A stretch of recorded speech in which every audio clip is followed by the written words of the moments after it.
enjoyed living in the vicarage orchard.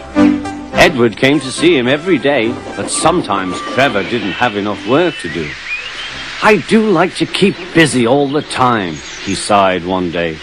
"And I do like company, especially children's company." "Cheer up," smiled Edward. "The Fat Controller has work for you at his new harbour. I'm to take you to meet Thomas today." "Ah!" exclaimed Trevor happily. "A harbour! The seaside! Children! That will be lovely!"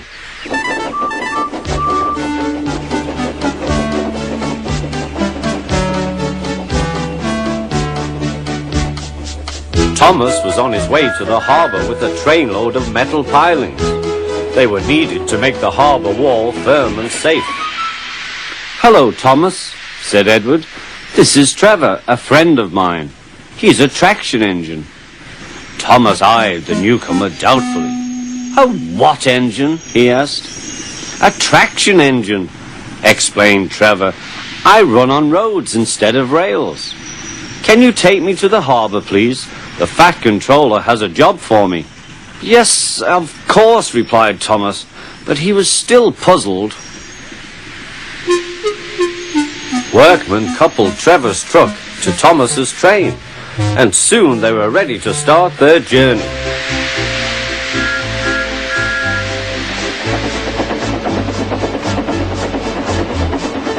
"I'm glad the Fat Controller needs me," called Trevor.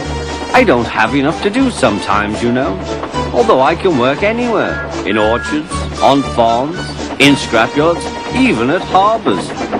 "But you don't run on rails," puffed Thomas. "I'm a traction engine.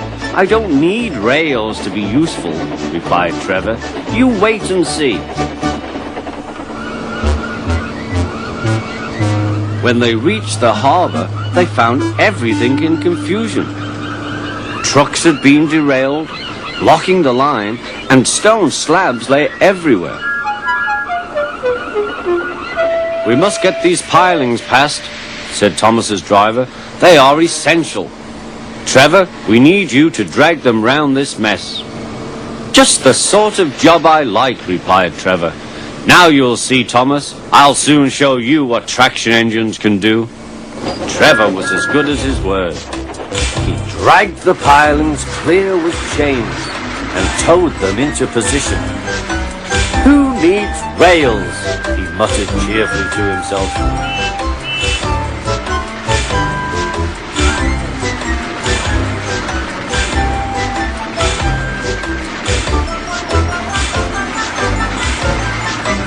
Later, Thomas brought Annie and Clarabelle to visit him.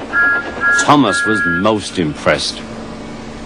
"Now I understand how useful a traction engine can be." The coaches were full of children. Trevor gave them rides along the harbour. He liked this best of all.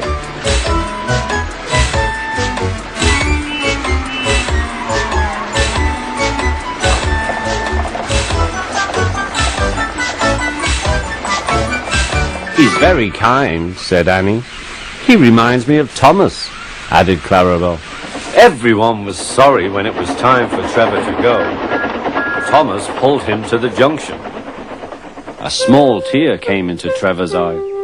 Thomas pretended not to see. He whistled gaily to make Trevor happy.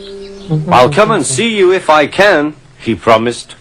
"The vicar will look after you, and there's plenty of work for you now at the orchard. But we may need you again at the harbour someday."